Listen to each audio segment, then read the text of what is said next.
Halo semuanya, kembali bersama saya Rifki Khwanuddin. Pada pertemuan kali ini saya akan mencoba untuk berbagi pelajaran dari Fisika Dasar 1 yang juga diajarkan di TPB, Tahap Persiapan Bersama Institut Teknologi Sumatera. Nah, dalam hal ini saya akan membantu rekan-rekan semua. Mari kita belajar bersama-sama Fisika Dasar 1. Pertemuan kali ini kita akan belajar vektor. Kita perlu tahu dasar-dasar vektor dulu. Nah, sebetulnya kalau kita mundur lagi, kenapa sih kita belajar vektor? Mungkin yang terbesit di benak kalian, vektor itu adalah sebuah format gambar yang tidak bisa pecah, berbanding terbalik dengan bitmap atau JPEG. Mungkin yang kalian terbayang di situ. Betul sekali. Jadi yang mencirikan dari vektor ialah garis. Semakin kita zoom vektor tersebut, maka tetap akan garis, tidak akan pecah. Mungkin itulah salah satu ciri kenapa vektor itu lebih disukai dalam pertukaran data gambar, karena dia sebetulnya adalah persamaan matematika. Dia adalah fungsi matematika. Karena dia fungsi matematika, maka dia tidak pecah. Sehingga data itu tertukar dari website ini, pindah ke website sana lagi, yang lain lagi, kemudian akan tetap terus dan menerus. Nah, untuk itu hari ini kita belajar tentang garis vektor. Untuk itu, ada dua hal, vektor dan skalar. Kita punya dua hal yang berbeda di sini ternyata ya. Jadi ada vektor, kemudian ada skalar. Apa yang membedakan dari kedua hal ini? Yang pertama, vektor itu punya magnituda. Coba tebak, apakah skalar juga punya magnituda? Ya, skalar punya magnituda. Lalu apakah vektor, cirinya dari vektor adalah ternyata dia punya arah. Dia punya arah. Ya. Apakah skalar punya arah? Tidak. Ya, skalar tidak punya arah. Nah, jika kita memiliki sebuah contoh ya, contohnya mungkin Anda berangkat ke kampus Anda mengayuh sepeda. Anda menuju arah tertentu, maka itulah vektor. Sementara informasi skalar itu bisa jadi Anda dapat dari speedometer atau odometer yang Anda baca. Itu hanya nilai yang tidak kita ketahui arahnya. Dia akan memberikan informasi kecepatan sesaat kita dari speedometer itu. Oke, jadi kita akan belajar tentang vektor hari ini. Nah, kemudian apa saja yang perlu kita tahu dari vektor? Kita akan mengetahui tentang operasinya. Bagaimana cara mengoperasikan vektor? Kemudian kita akan belajar tentang komponen vektor, begitu ya. Kemudian apa lagi? Setelah operasi ini kita bisa urai menjadi dua hal. Ada yang sifatnya penjumlahan.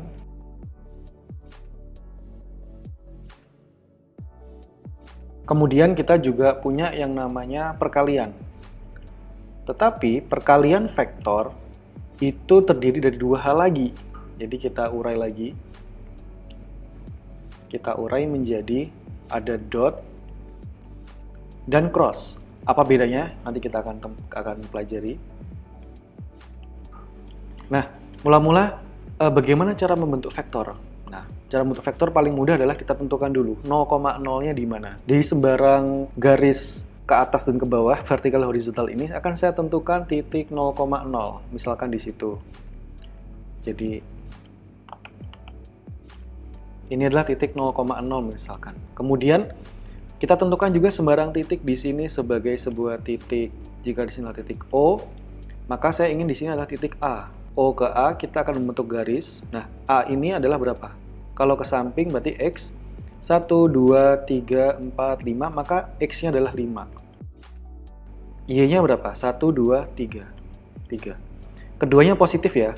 Ternyata dia ada di kuadran 1. Kalau kalian ingat, jika kalian punya koordinat sistem, maka di situ adalah kuadran 1, 2, 3, dan 4. Kita lihat cirinya, di sini ada sumbu X dan di sini ada sumbu Y. Di koordinat 1, kita punya nilai positif, koma positif. Maksudnya, X, Y-nya itu positif-positif. Kemudian kalau di koordinat 2, kita punya negatif, koma positif. Lalu di koordinat sistem 3, kita punya negatif, koma, negatif. Dan di koordinat 4, kita akan punya Y-nya yang negatif. Oke, ini mudah, kita hanya refresh saja. Lalu kita lanjutkan ke sini, maka kita punya nilai yang positif. Nah, lalu bagaimana? Panjangnya berapa? Untuk tahu panjangnya kita belum perlu tahu sekarang, tetapi yang penting kita bisa tuliskan ini sebagai A, begitu. Nah, vektor A itu bisa kalian tulis dengan cara mencari selisih dari dua titik. Nah, ini sebetulnya udah biasa ya. Jadi X dikurangi X0 I ditambah Y dikurangi Y0 J. Kita tambahkan topi di sini. Topi adalah ciri dari vektor, dan saya memperkenalkan di sini I dan J sebagai sebuah komponen satuan unit vektor. I bekerja untuk sumbu X dan J bekerja untuk Y, K untuk Z. Jadi ini adalah hubungan-hubungan notasi vektor yang akan kita gunakan dan seterusnya. Nah, kita lanjutkan lagi. Vektor A yang ada di sini maka bernilai sebagai 5 dikurangi 0 dalam kurung I ditambah apa? 3 dikurangi 0 J. Begitu ya. Sehingga kalau kita ringkas lagi menjadi 5I ditambah 3J. Ya, begitu mudah ya. Kita sudah berhasil menggambar sebuah vektor secara acak. Oh ya, ini harus diarahnya ke sini. Dengan nilai 5I plus 3J. Pertanyaan sebaliknya, bagaimana jika kita punya minus A? Jika saya punya minus vektor A seperti ini, maka panahnya berbalik ke bawah. Tentu nilainya bagaimana? Ya, minus A sebetulnya adalah kebalikan. Minus 5I dikurangi 3J. Begitu saja sebetulnya. Mudah ya? Mudah. Nah, kemudian setelah kita mengenal komponen vektor seperti ini, kita bisa lanjut dengan operasi vektornya. Yang paling mudah, kita akan belajar tentang penjumlahan ya. Di penjumlahan ini, kita akan memperkenalkan vektor A ditambah vektor B, sehingga dia hasilnya menjadi vektor C. Kita inginnya seperti itu ya. Oke, kita tentukan. Vektor A misalkan seperti ini. Nah, sehingga kita lihat di sini 3, 2. Begitu ya. Coba kita tulis. Jika inilah vektor A, maka A sama dengan 3I plus 3I plus 2J. Nah, kemudian kita perkenalkan juga vektor B. Saya ingin vektor B-nya biasa aja. Tidak miring tapi lurus. 1, 2, 3, 4, 5. 5 satuan. Ke arah X berarti I.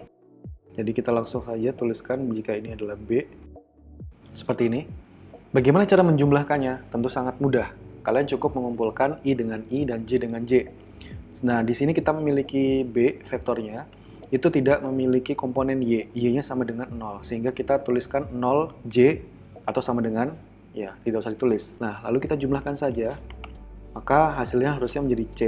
Kita lihat 3 tambah 5, 8I ditambah 2J. Oke, bagaimana kita menggabungkan secara visual? Ini adalah penjumlahan dengan cara komponen. Bagaimana menjumlahkannya dengan cara visual? Maka kita bisa memulai dengan menggambarkan A. Kemudian saya mau mengubah warnanya B5 satuan. Maka resultannya adalah C. Jadi kita punya A. Oke, kita sekarang periksa ya. Apakah betul hasil penjumlahan visual dari A plus B sama dengan C di sini adalah sama 8I plus 2J. Mari kita periksa. Harusnya ke samping memiliki 8 satuan. 8. Ya, betul. Dia ternyata 8I. Lalu ketinggiannya berapa? Ketinggiannya adalah 1, 2, yaitu 2J. Sehingga kita bisa simpulkan penjumlahan, operasi penjumlahan dari vektor itu bisa kita lakukan dengan dua cara, yaitu visual dan komponen. Oke, sekarang kita lakukan pengurangan. Bagaimana jika pertanyaannya adalah A dikurangi B? Tentu kita tidak akan mendapatkan C. Kita beri nama D. A minus B sama dengan D, vektor D. Oke, kita gambarkan aja lagi, lebih mudah digambarkan. Ini adalah A, kemudian B itu harusnya berlawanan arah, sebesar 5 satuan. Lalu resultannya adalah kaki awal bertemu dengan pangkal kepalanya. Maka ini kita sebut sebagai C, gitu ya. Nah, sekarang secara visual, jawabannya sudah kelihatan. Vektor C itu adalah minus 2I ditambah 2J. Oke, sekarang bagaimana jika kita jumlahkan secara komponen atau kurangkan secara komponen?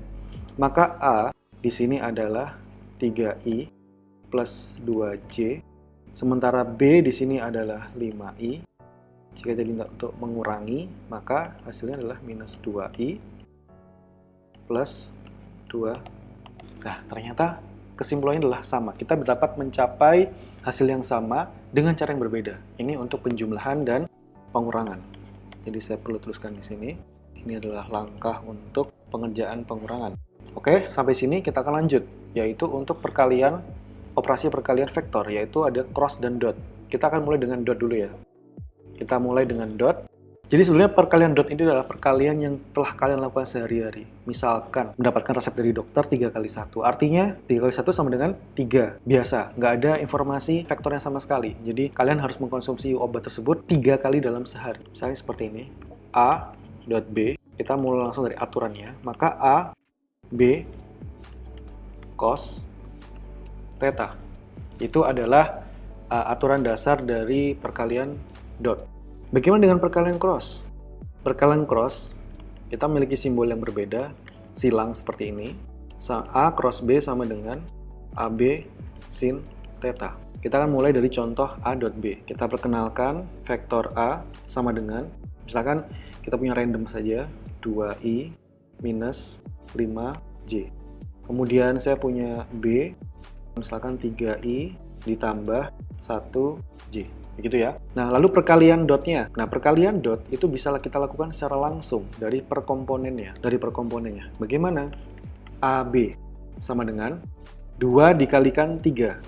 2 dikalikan 3 I dot I. Kemudian minus 5 dikalikan 1, yaitu minus 5 dikalikan 1. Ini adalah J dot J. Nah, lalu ada aturan nih. I dot I sama dengan 1. J dot J sama dengan 1.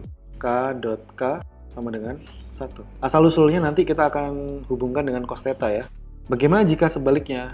I dot J adalah sama dengan 0. Jadi kalau silang, huruf alfabetnya berbeda, maka dia sama dengan 0. Kenapa kok saya tidak mengalikan 2 dikalikan 1? 2i dikalikan 1j. Ya, tidak usah, karena sama dengan 0. Minus 5j dikalikan 3i.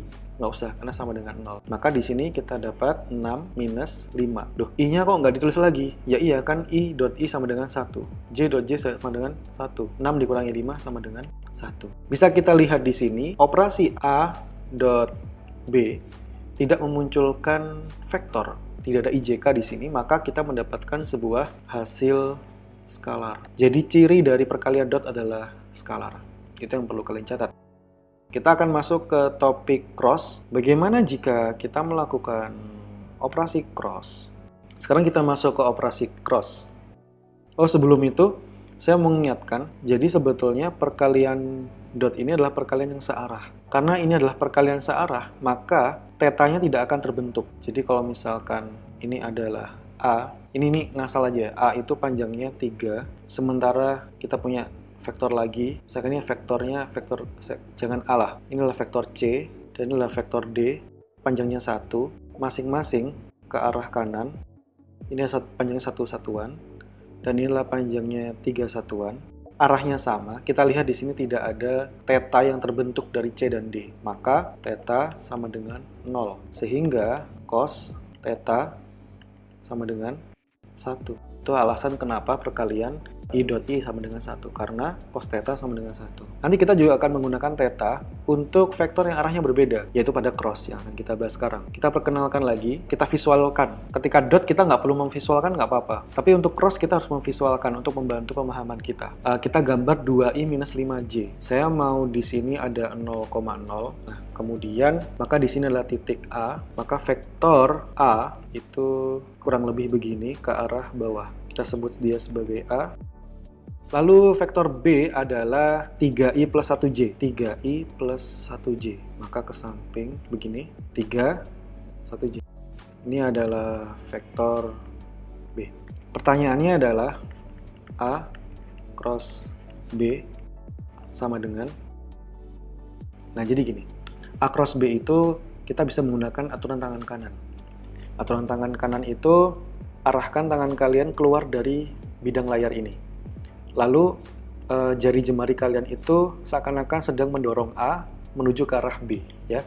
Dari vektor A mendorong ke arah B. seperti itu. Kemudian jempol kalian itu menjadi sebuah sumbu di sini yang tidak kelihatan, itu naik keluar dari layar. Maka muncullah satu vektor baru, yaitu K, yaitu vektor yang baru K. Jadi ada ketinggian. Kalau tadi ini cuma 2 dimensi, X dan Y, maka kita memunculkan yang baru, yaitu K. Bagaimana kita memunculkan K? Mari kita simak perkaliannya, hasilnya. Kita punya AB sin theta. Nah, di sini kita sebetulnya punya theta. Yang theta itu tidak diketahui. Tetapi theta bisa diketahui dengan cara nanti kita akan sampai ke sana. Kita kalikan per komponen dulu aja ya. Kita kalikan per komponen. Nah, A dikalikan B. Maka saya bisa bermula dari ini. A dikalikan B. Saya nggak perlu mengalikan dengan 2i kali 3i ya, karena itu sia-sia. Karena di dalam cross, theta sama dengan 0, sin theta sama dengan sin 0 sama dengan 0. Ngapain mengalihkan sesuatu yang sama? Jadi, ada aturan di dalam cross, itu jika I cross J sama dengan K. Begitu ya. Lalu J cross K sama dengan I. Apalagi? K cross I. K cross I sama dengan J. Sebetulnya ini tidak perlu dihafalkan, karena ini adalah urutan alfabet biasa. Ini akan looping atau berputar. I, J, K, I, J, K, I, J, K. Tulis saja di kertas, tulisan I, J, K, I, J, K, I, J, K, I, J, K gitu. Kalau dia urut I, J, K, maka K-nya akan positif. I, J, K, I, J, K, I. Berarti itu juga akan menghasilkan yang positif. K, I, J, K, I, J, K. Berarti itu positif. Sementara, sebaliknya, kita akan memiliki, misalkan I cross K. Hasilnya akan minus J. Kok bisa? Ya karena ini melawan arah dari kalau kita misalkan punya sebuah looping lingkaran gitu yang dimulai dengan I, J, K, ini akan selalu positif jika I, J, K, I, J, K. Tetapi jika sebaliknya maka akan negatif. Kita kembali ke sini, maka saya akan mengalihkan 2I dengan 1J. Sehingga 2I dikalikan 1J. Lalu kita kalikan silang juga, minus 5J dikalikan 3I. Ini adalah perkalian dari A kali B, maka hasilnya harusnya, ini saya tandai dulu, mengalikan ini dengan ini, gitu ya. Maka hasilnya adalah IJ, positif ya, berarti K, 2K. Minus 5J dikalikan I. Oh, oke, J kali I dulu. J kali I, adanya I kali J, berarti harusnya minus K. Tetapi karena ini minus, berarti plus K. Jawabannya adalah 17K dengan nilainya positif. Yaitu kalau positif adalah keluar dari layar kalian, layar HP, layar komputer. Tetapi kalau minus, maka dia masuk. Jadi kita sudah mengenal penjumlahan dan pengurangan, perbedaan vektor dan skalar. Lalu kita juga sudah mengenal terkait perkalian, dot dan cross. Sampai sini dulu videonya. Kita akan lanjutkan topik perkuliahan Fisika Dasar 1 TPB di video lainnya. Terima kasih, saya Rifki Khwanuddin. Sampai jumpa.